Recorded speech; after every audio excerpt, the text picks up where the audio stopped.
আসসালামু আলাইকুম এভরিওয়ান, কেমন আছেন সবাই? শূন্য থেকে গ্রামার শিখি।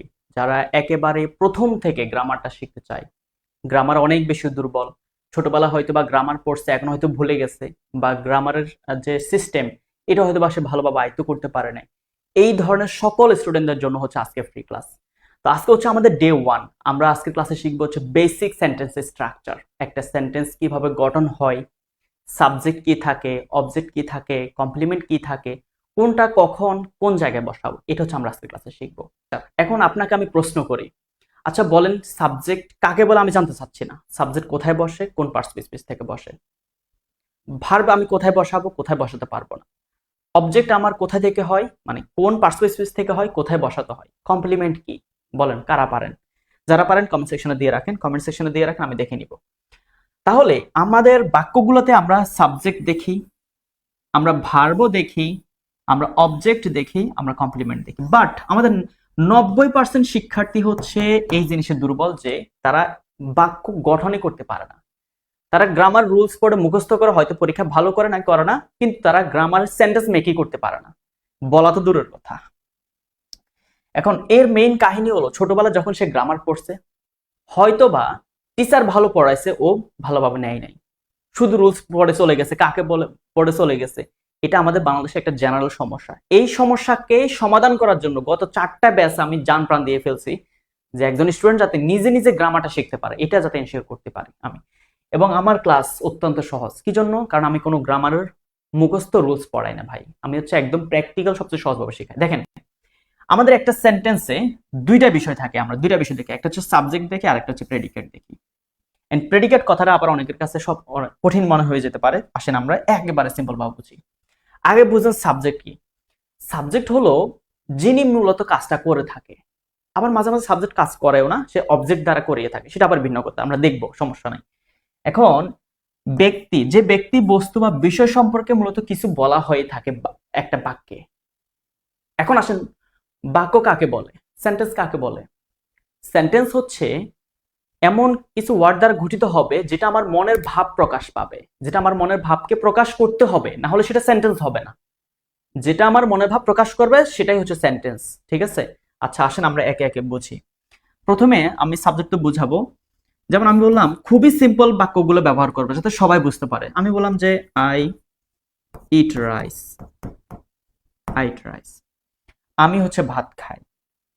এই বাক্যে এই আই হচ্ছে সাবজেক্ট, আই হচ্ছে কি সাবজেক্ট, এবং এই যে সাবজেক্ট এটা কোন পার্সপেক্টিভ বলেন তো, কে বলতে পারবেন? এটা হচ্ছে প্রোনাউন থেকে আসছে, এটা হচ্ছে প্রোনাউন থেকে আসছে। এরপরে ইট হচ্ছে ভার্ব, রাইস হচ্ছে অবজেক্ট। এখন এই যে ও যে ভাত খায়, আমি যে ভাত খাই, এটা আমার সম্পর্কে কিছু বলতেছে এই বাক্যে। আমরা যদি আরো বাক্য দেখি, আমি বললাম যে আমি বললাম রহমান রিডস এ বুক, রহমান একটা বই পড়ে। দেখেন এই ব্যক্তি রহমান, উনি হচ্ছে এই বাক্যের সাবজেক্ট, উনি হচ্ছে কি এই বাক্যের সাবজেক্ট। এখন প্রশ্ন আসে না স্যার আমি কিভাবে বুঝবো বা কিসের থেকে মূলত সাবজেক্ট নিব, এটা আমার প্রশ্ন আসতে পারে না? হ্যাঁ আসে। মূলত এই সাবজেক্ট দুইটা বিষয় থেকে আমরা মেইনলি নিয়ে থাকি, দুইটা বিষয় থেকে। একটা হচ্ছে এই, আচ্ছা সাবজেক্ট আগে লিখলাম, আমরা হচ্ছে দুইটা বিষয় থেকে নিয়ে থাকি, একটা হচ্ছে নাউন থেকে, আরেকটা হচ্ছে প্রোনাউন থেকে।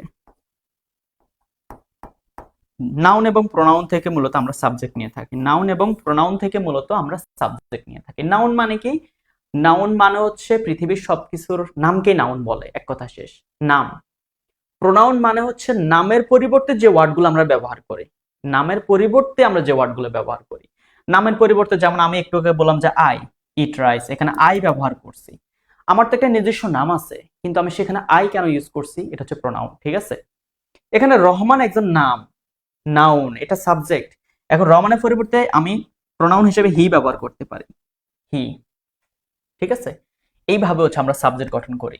তার মানে বুঝে গেল সাবজেক্ট হচ্ছে ব্যক্তি বস্তু, মানে যে ব্যক্তি বস্তু সম্পর্কে কিছু বলা হয়ে থাকে। যেমন রহমান পড়তেছে, কি কে বই পড়তেছে আপনি প্রশ্ন করেন, তাহলে আনসার পাবেন রহমান পড়তেছে। কে ভাত খায়? আই, ঠিক আছে? এইটা হলো সাবজেক্ট।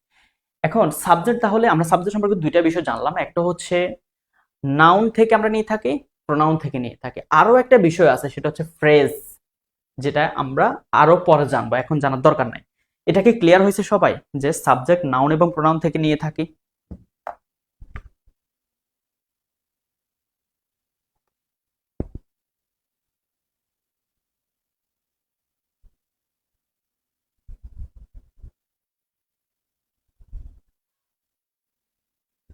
ওকে, মাশাআল্লাহ, সবাই বুঝতেছে।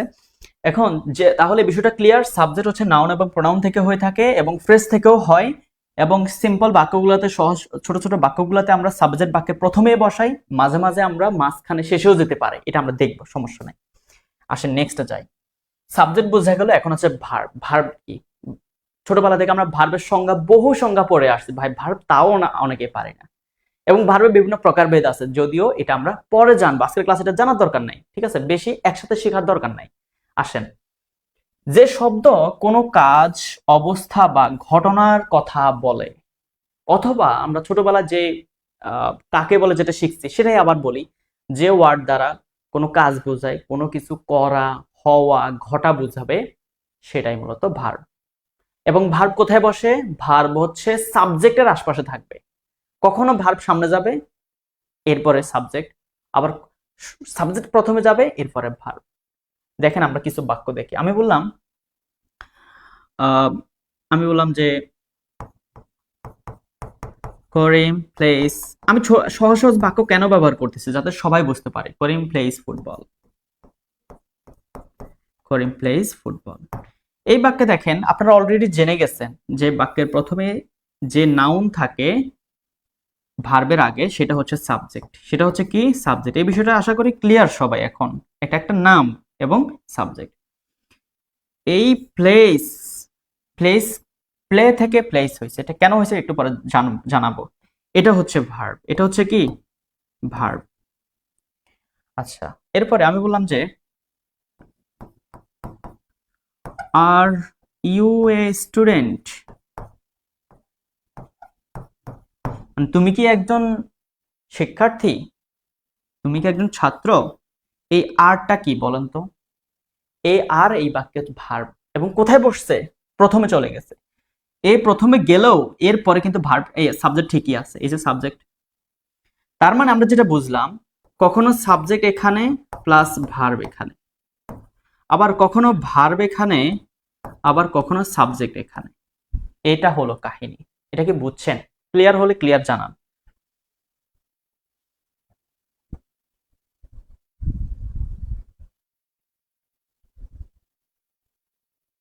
আমাদের এক ভাই, উনি মালয়েশিয়া থেকে দেখতেছেন, মাশাআল্লাহ, খুব ভালো।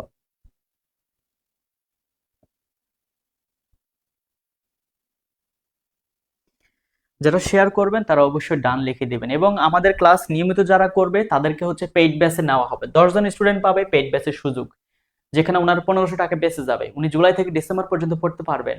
দেখেন কত বড় সুযোগ, যদি নিয়মিত ক্লাস করেন। আমি দেখবো কারা নিয়মিত ক্লাস করে, কারা ভালো রেসপন্স করে, কারা আমাদের ক্লাসটা শেয়ার করে, ঠিক আছে? আচ্ছা, তাহলে ভার্ব সম্পর্কে তো বোঝা গেল যে মূলত যেটা কাজ, অবস্থা বা ঘটনা বোঝাবে। এখানে খেলাটা হচ্ছে ভার্ব। এখানে আমরা আরো কিছু বাক্য দিই, তাহলে আমাদের অনেক স্টুডেন্ট বুঝতে সুবিধা হবে। আচ্ছা, যেমন আমি আরো কিছু বাক্য লিখি, ঠিক আছে? যেমন বাক্য না লিখে আমরা যদি এভাবে লিখি, যেমন ওয়াক একটা ভার্ব, গো একটা ভার্ব, দেন হচ্ছে প্লে একটা ভার্ব, ইট একটা ভার্ব, ঠিক আছে? এগুলো দিয়ে আপনারা বাক্য বাসায় করবেন, ঠিক আছে? দেন হচ্ছে লুক একটা ভার্ব। ওকে, এই এই আর কি। তো যেটা আমরা জানলাম, তাহলে এটার দ্বারা হচ্ছে কোনো কাজ বোঝাবে, অবস্থা বোঝাবে বা ঘটনা বোঝাবে। আচ্ছা, এখানে সাবজেক্টের এই জায়গাটা আমি একটা বিষয় এখন উল্লেখ করব, যেটা বিসিএস সহ বিভিন্ন জব পরীক্ষা আসছে। এটা যদি আমি একটু দেখাই দিই, আপনারা এক চটে বুঝে যাবেন। আচ্ছা, আগে বলেন যে আপনাদের কাছে প্রশ্ন, সাবজেক্ট তাহলে কোন পার্টিসিপেন্ট স্পিচ থেকে হয়ে থাকে? বলেন, সাবজেক্ট কোন পার্টিসিপেন্ট স্পিচ থেকে হয়ে থাকে? মাত্র যেটা বললাম, কে পারবেন বলেন তো? তাহলে এখন নেক্সটে যাব, দ্রুত করবেন। সাবজেক্ট কোন পার্টিসিপেন্ট স্পিচ থেকে হয়ে থাকে?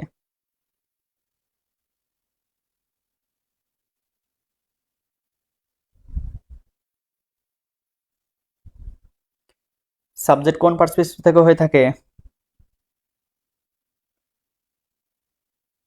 আমাদের রাবি আনসার দিয়ে দিছে, মোটামুটি সবাই পারবেন। নাউন এবং প্রোনাউন। আচ্ছা, আপনার কি প্রশ্ন আসে না স্যার, নাউন এবং প্রোনাউন যদি সাবজেক্ট হিসেবে বসে, যদি অন্য কিছু সাবজেক্ট হিসেবে বসে, তাহলে আমি কিভাবে বসাবো? আসেন দেখাই আমি আপনাকে। আমি আপনাকে একটা বাক্য লিখলাম,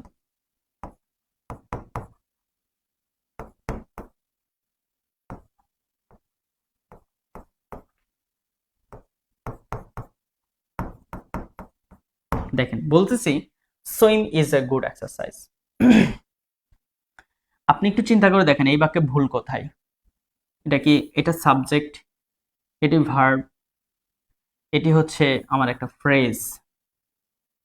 এখন আপনি একটু দেখেন এই যে সুইম, এটা কি নাউন এবং প্রোনাউনের মধ্যে আছে কিনা?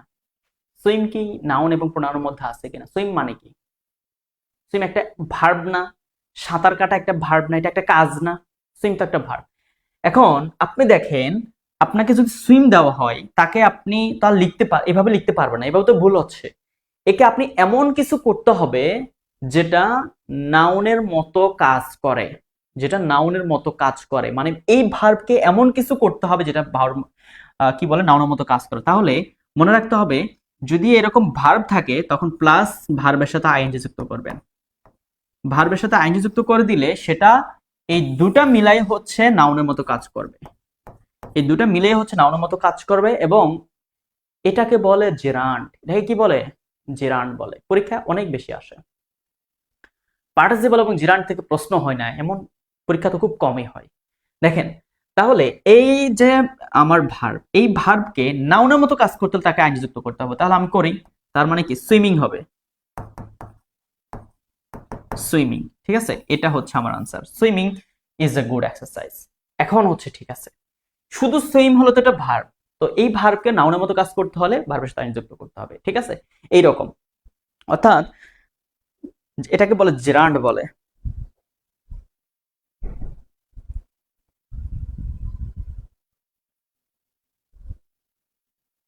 হ্যাঁ, ওকে, এটা আশা করি ক্লিয়ার হয়েছেন। আরো বেশি প্র্যাকটিস করতে হবে। তাহলে ভার্ব জায়গায় আসে আবার, যেটা কাজ করা বোঝাবে, অবস্থা বোঝাবে বা ঘটনার কথা বলবে। এখন আসেন অবজেক্ট কি?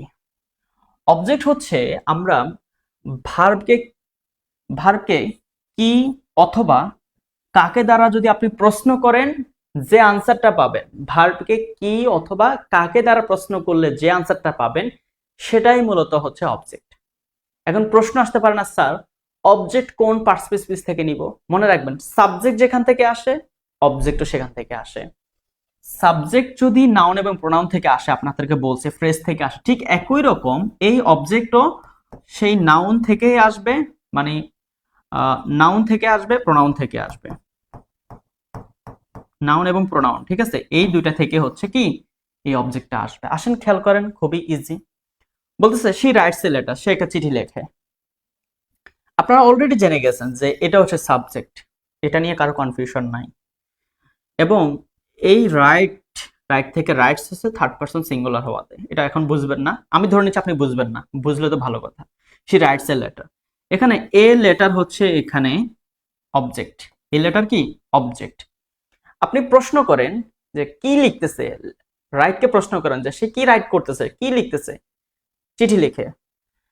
দে প্লে ক্রিকেট, প্লে হচ্ছে ভার্ব, আপনি প্লে কে প্রশ্ন করেন সে কি খেলছে, ক্রিকেট খেলতেছে, তার মানে এই ক্রিকেটটা হচ্ছে এখানে অবজেক্ট। বুঝছেন? মানে কি বা কাকে দ্বারা প্রশ্ন করলে যে আনসার পাওয়া যায়, সেটাই হচ্ছে মূলত আমার কি অবজেক্ট।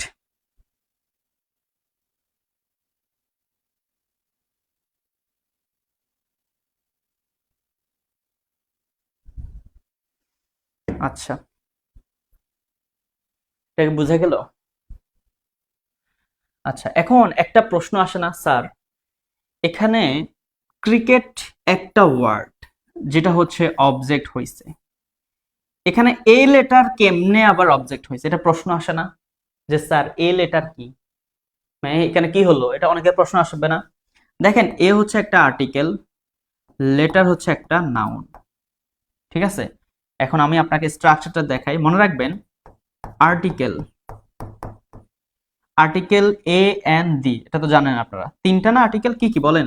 এ এন ডি, এগুলোর যে কোনো একটা থাকতে পারে। আর্টিকেল প্লাস নাউন,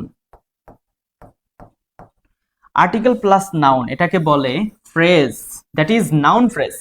এটাকে বলে নাউন ফ্রেজ। এটাকে কি বলে? এটাকে বলে noun phrase. Article plus noun, অথবা এভাবেও থাকতে পারে article plus adjective plus noun. Adjective মানে দোষগুণ অবস্থা সংখ্যা পরিমাণ বোঝাবে। অথবা এভাবেও থাকতে পারে article plus adverb plus adjective plus noun, এভাবেও থাকতে পারে। যদিও এটা অনেক কঠিন হয়ে যাচ্ছে আপনাদের জন্য, বাট আমি শেখানোর স্বার্থে বলতেছি। এগুলো হচ্ছে ফ্রেজ, এগুলা বাক্যে সাবজেক্ট হিসেবে বসতে পারে, মেইনলি এগুলো অবজেক্ট হিসেবে আমরা দেখি, ঠিক আছে? সাবজেক্ট অবজেক্ট এগুলো ফ্রেজ গঠন করে এবং এগুলা উভয় বসতে পারে সাবজেক্ট এবং অবজেক্ট হিসেবে। তাহলে অবজেক্ট কিভাবে চিনবো? যেটা হচ্ছে আমার কি বলে, ভার্বকে কি বা কাকে দ্বারা প্রশ্ন করলে আনসার পাবো। এখন আপনাদের জন্য একটা কুইজ দিচ্ছি, সবাই কি রেডি আছেন? কুইজ কি দিব? কুইজ দিচ্ছি, একটু দ্রুত আনসার করবেন, সবাই আনসার করবেন। রেডি আছেন কিনা জানিয়ে রাখেন, কুইজ দিয়ে দিচ্ছি, আমি আপনাদের কমেন্ট দেখতেছি, ঠিক আছে? ওকে। আর যারা শেয়ার করেন না ক্লাসটা, প্লিজ শেয়ার করে দিবেন। শেয়ার করলে হচ্ছে আপনার আমার এই ক্লাসটা সবার কাছে পৌঁছাবে। আপনারা কি রেডি আছেন? কুইজ আনসার দিব, দেখি কারা পারে সঠিক আনসার।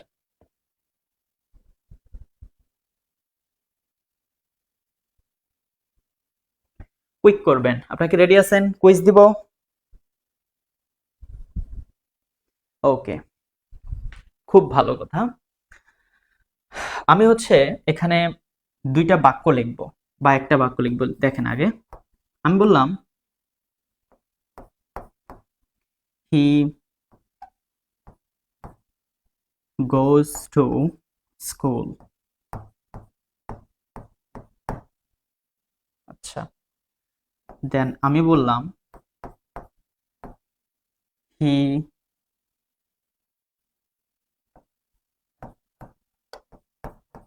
goes to market। আচ্ছা, আমার জানার ইচ্ছা হলো এখানে অবজেক্ট কোনটা, দেখি কারা পারে। এই দুইটা বাক্যের মধ্যে অবজেক্ট কোনটা, বা অবজেক্ট আছে কিনা, থাকলে সেটা কোনটা? He goes to school, he goes to market, কোনটা হচ্ছে এখানে অবজেক্ট বলেন তো? হতে পারে এখান থেকে পেইড ব্যাচের একজন স্টুডেন্ট পেয়ে যাব আমরা এখন।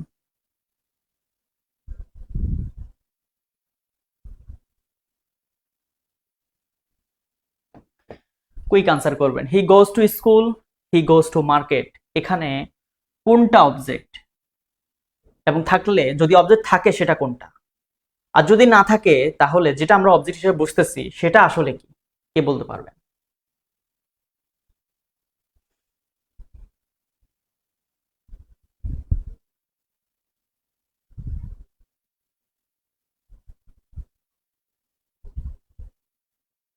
আমরা এখন পর্যন্ত কোনো আনসার পাই নাই, শুদ্ধ আনসার পাই নাই।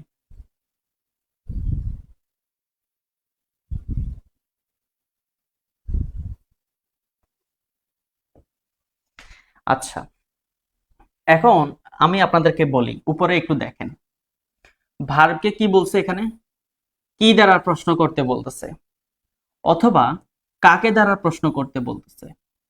তাহলে যেটা আনসার পাবো সেটাই হচ্ছে মূলত অবজেক্ট। সেটা ওয়ার্ড হতে পারে, ফ্রেজ হতে পারে। এখন আপনি এখানে প্রশ্ন করেন, এই দুইটা বাক্যের মধ্যে প্রশ্ন করেন যে হি গোজ টু স্কুল, সে বিদ্যালয়ে যায়, সে মার্কেটে মানে বাজারে যায়। এখন আপনি গো মানে হচ্ছে যাওয়া, তা আপনি প্রশ্ন করেন তাহলে ওকে কি যাচ্ছে, কি যাচ্ছে, স্কুলে যাচ্ছে, এটা কি হইলো আনসার? হয় নাই। কাকে যাচ্ছে, তাহলে আনসার করেন, হইছে, এটা আনসার হয় নাই। মানে আপনি কি অবজেক্ট পাইছেন এখানে? কি বা কাকে দ্বারা প্রশ্ন করেন তো আনসার কি পাইছেন? যে কি যাচ্ছে, পাই না। আচ্ছা, তাহলে এখন এটাকে প্রশ্ন করেন তো, খেলা, প্লে মানে খেলা, কি খেলছে? ক্রিকেট খেলছে, আনসার পাইছি।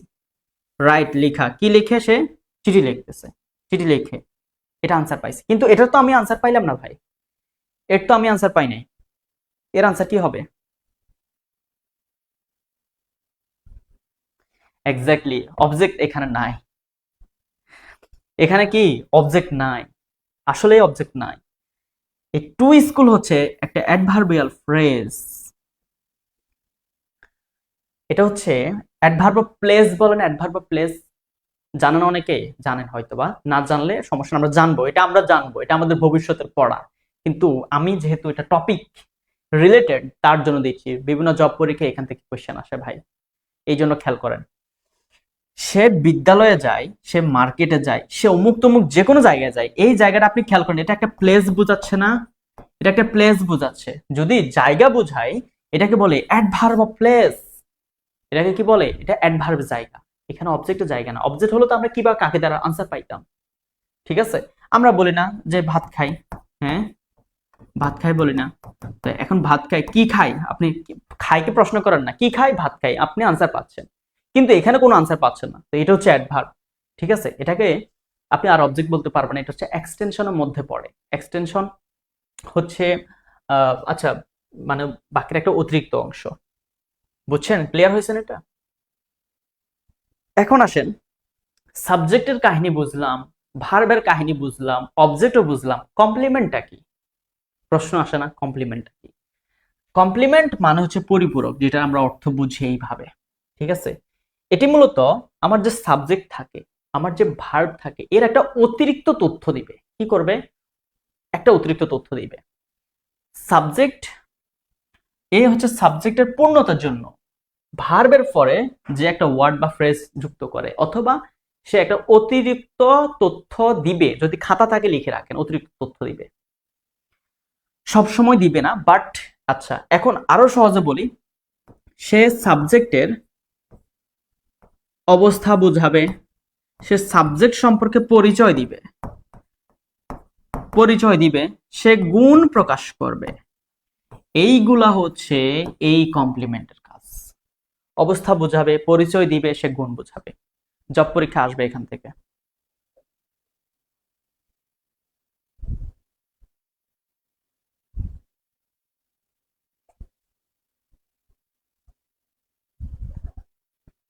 ক্লিয়ার হয়েছেন? আচ্ছা, এখন আসেন, কমপ্লিমেন্ট আমরা বুঝিনি। প্রথম বাক্য দেখেন, শি ইজ হ্যাপি। দ্বিতীয় বাক্য দেখেন, রহিম ইজ এ টিচার। দেখেন, সে একজন শিক্ষক, তিনি একজন শিক্ষক, বা রহিম তিনি হচ্ছে একজন শিক্ষক, রহিম হচ্ছে শিক্ষক, তিনি হচ্ছে হ্যাপি, সুখী, তিনি দুঃখী আছেন, তিনি অমুক তমুক, সবকিছু কিন্তু সাবজেক্ট রিলেটেড। খেয়াল করছেন? রহিম যে শিক্ষক, এটা রহিম ইজ এ টিচার, আমরা টিচার, এই টিচার দিয়ে বুঝতে পারতেছি। আবার তারা যে শিক্ষার্থী, তারা যে স্টুডেন্ট, এটা আমরা মানে দের অবস্থা বোঝাচ্ছে, মানে তার একটা পরিচয় বোঝাচ্ছে। দ্য স্কাই বিকেম ডার্ক, আকাশ হচ্ছে মেঘাচ্ছন্ন হয়ে গেছে, অন্ধকার হয়ে যাচ্ছে। এটা কি আমরা এইভাবে বুঝতেছি। আই ফিল টায়ার্ড, আমি টায়ার্ড অনুভব করতেছি, এটা হচ্ছে কি আমরা দেখতেছি। এগুলা এগুলা সাবজেক্ট সম্পর্কে তথ্য দিচ্ছে, সবটাই কিন্তু সাবজেক্ট সম্পর্কে তথ্য দিচ্ছে। খেয়াল করছেন আপনি? কমপ্লিমেন্ট সাবজেক্ট সম্পর্কে তথ্য দিবে। আপনি একটু খেয়াল করে দেখেন, এগুলার পরে যে ভার্বটা আছে, ইজ আর, ঠিক আছে, বিকেম, ফিল, এই ভার্বগুলোর একটা নাম আছে ভাই। এটার নাম হচ্ছে লিঙ্কিং ভার্ব। কি বলে? Linking verb. লিঙ্কিং ভার্বগুলো মুখে বলে দিচ্ছি, যাদের খাতা আছে একটু লিখে রাখবেন বা আপনারা বুঝে নেন। লিঙ্কিং ভার্ব হচ্ছে am, is, are, was, were, feel, smell, taste. একটু লিখে দিই যেগুলো কঠিন আছে, যেমন ফিল দেখলেন মাত্র, টেস্ট, স্মেল, অ্যাপেয়ার, দেন হচ্ছে সাউন্ড, এরপরে হতে পারে বিকেম, আচ্ছা বিকেম বললি, এবং বি ভার্বগুলি, এবং কি বি ভার্বগুলি, am is are was were be being being, এগুলো আর কি। তো এইগুলো হচ্ছে লিঙ্কিং ভার্ব, এগুলোর নাম কি? Linking verb. এবং লিঙ্কিং ভার্ব সাধারণত কমপ্লিমেন্টের ক্ষেত্রে ব্যবহার করা হয়। ঠিক আছে, সাধারণত কমপ্লিমেন্ট হিসেবে ব্যবহার করা হয়। তার মানে আমরা বললাম যে সে একজন সুখী মানুষ, সাবজেক্ট সম্পর্কে তথ্য দিচ্ছে সুখী মানুষ। তার মানে এই happy, a teacher, students, a dark, a tired, এইগুলাকে বলবো আমরা কমপ্লিমেন্ট, নট অবজেক্ট। এগুলাকে আমরা অবজেক্ট বলবো না, এগুলাকে কি বলবো? কমপ্লিমেন্ট বলবো। এগুলা কেন কমপ্লিমেন্ট? কারণ এগুলো হচ্ছে লিঙ্কিং ভার্বের পরে বসছে, লিঙ্কিং ভার্বের পরে বসছে। আমি আরো একটা জেনারেল তথ্য দিয়ে রাখি আপনাকে, মনে রাখবেন, আচ্ছা, এই যে এখানে জায়গা পাচ্ছি না, একটু লিখে দিই। মনে রাখবেন আমাদের একটা বাক্যে আমাদের ভার্ব যে বসে না, ভার্ব, হ্যাঁ, ভার্বের পরে সাধারণত এখানে অ্যাডভার্ব বসার কথা, সাধারণত অ্যাডভার্ব বসার কথা, যেটা এই ভার্বকে মডিফাই করে, এই ভার্বকে কি করে, মডিফাই করে।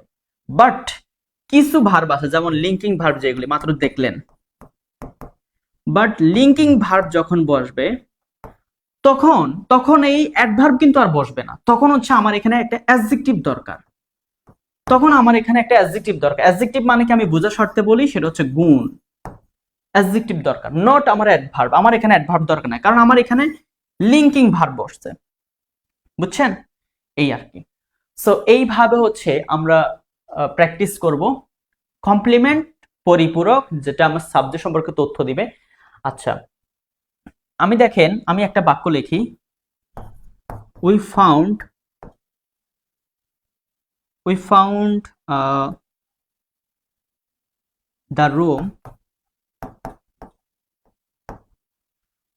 the room empty. আচ্ছা, বলেন এই বাক্যে কোনটা অবজেক্ট কোনটা কমপ্লিমেন্ট, জানতে চাই, খুব দ্রুত আনসার দিবেন।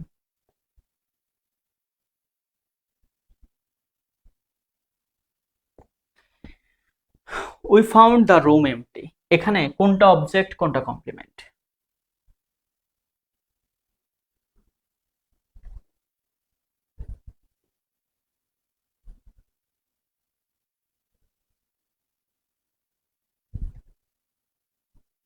এনিওয়ান, কেউ আনসার করতে পারবেন?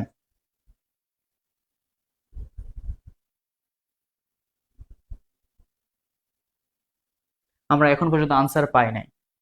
বলেন, দ্য রুম কি অবজেক্ট নাকি কমপ্লিমেন্ট? এমটি কি অবজেক্ট না কমপ্লিমেন্ট?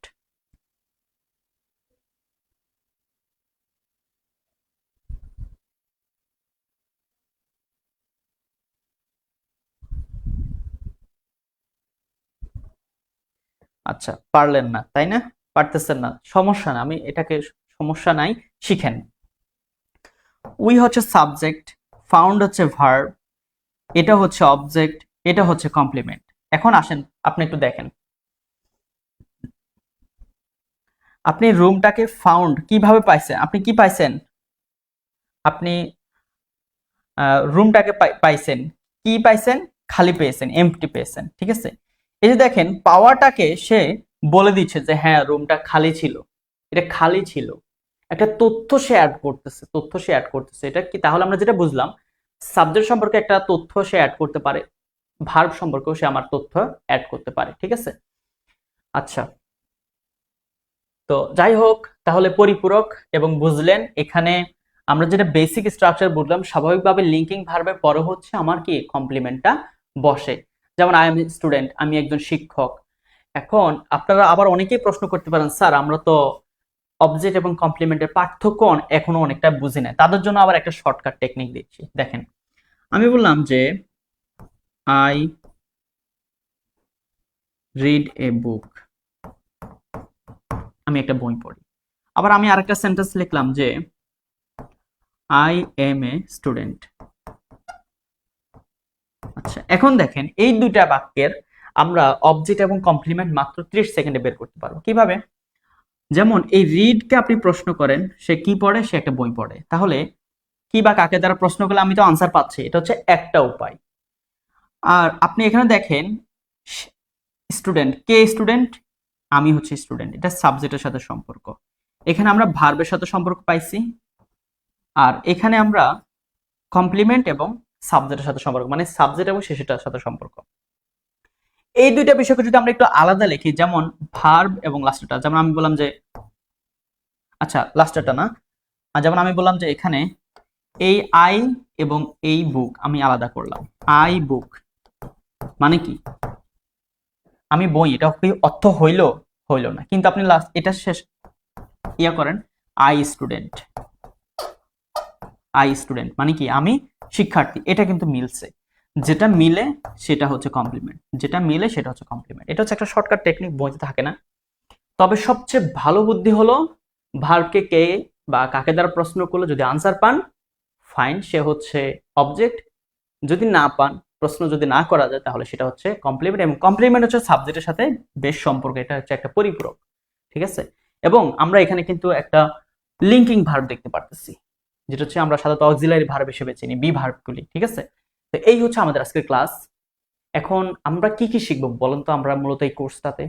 যারা নিয়মিত ক্লাস দেখতেছেন, যারা এখনো শেয়ার করেন না, যারা এখনো কমেন্ট একটাও করেন না, আপনি হয়তোবা আমাদের পেইড ব্যাচে অ্যাড হতে পারবেন না। আমাদের পেইড ব্যাচে আপনাকে ফ্রিতে নেওয়া হবে প্রথম 10 জন, মানে আমরা একটা সিরিয়াল করব, দেখবো যে কারা বেশি অ্যাক্টিভ ছিল, সেখান থেকে 10 জন নিয়ে নিব।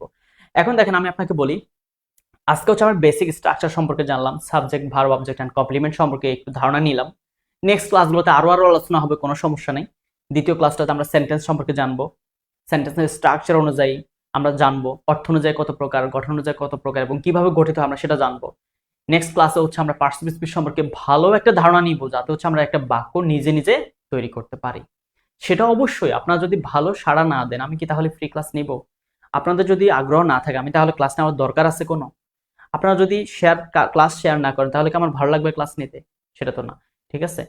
আর আমাদের কিন্তু জুলাই মাস থেকে, জুলাই 10 তারিখ থেকে পেইড ব্যাচ শুরু হবে। এর আগে আমি এই ফ্রি ক্লাসগুলো নিব। ঠিক আছে? ইনশাল্লাহ আপনি ঘরে বসে সবচেয়ে সহজভাবে গ্রামার শিখতে পারবেন। আমাদের 10 থেকে 12টা ক্লাস হবে, বা 15টা ক্লাস হতে পারে, যতগুলি ক্লাস আপনি জাস্ট নিয়মিত ক্লাস করেন, খাতায় নোট ডাউন করবেন, দেখবেন আমার কাছে কোর্সও করা লাগবে না, আপনি নিজেই গ্রামার, নিজেই পথ নিজে খুঁজে পাবেন। আমি এখানে টেন্সও আপনাকে শিখাই দিব, নাম্বার পার্সন শিখাই দিব, আমি সময় পেলে আপনাকে রাইট ফ্রম ভার্ব শিখাই দেবো। তাহলে আপনার আর কি লাগে? একটা একটা ফ্রি ব্যাচে যদি আপনি এত কিছু পান, তাহলে আমার মনে হয় আর কিছুই লাগবে না।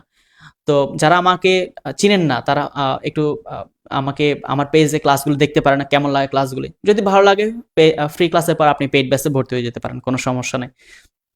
এবং 10 জন স্টুডেন্ট পাবে আমাদের হচ্ছে পেইড ব্যাচে ক্লাস করার সুযোগ। ঠিক আছে? সো ক্লাসগুলো শেয়ার করবেন, বেশি বেশি নিয়মিত ক্লাস করবেন, এই পেজের সাথে থাকবেন। এবং আজকের যে ক্লাসের নোট, এই নোটটা আমি কোথায় দিব বলেন? এই নোটটা হচ্ছে আমাদের টেলিগ্রাম গ্রুপে দিয়ে দিব। যদি আজকের ক্লাসের নোটে খুব বেশি লেখাজোকা নাই, আমি লিখছি মূলত। ঠিক আছে? তো আমি হচ্ছে ইফতেখার আহমেদ খালেদ, আমি গ্রাজুয়েশন কমপ্লিট করেছি নোয়াখালী বিজ্ঞান ও প্রযুক্তি বিশ্ববিদ্যালয় থেকে। আমি নোয়াখালীর সন্তান। সো যারা নোয়াখালীতে দেখতেছেন, নোয়াখালী থেকে দেখছেন, তাদেরকে উষ্ণ অভিনন্দন। এবং আমি দেখতেছি যে সবাই মোটামুটি বিভিন্ন বাইরের ডিস্ট্রিক্টের স্টুডেন্ট ছিলেন। সো ক্লাসগুলো শেয়ার করবেন। Thank you so much. আসসালামু আলাইকুম।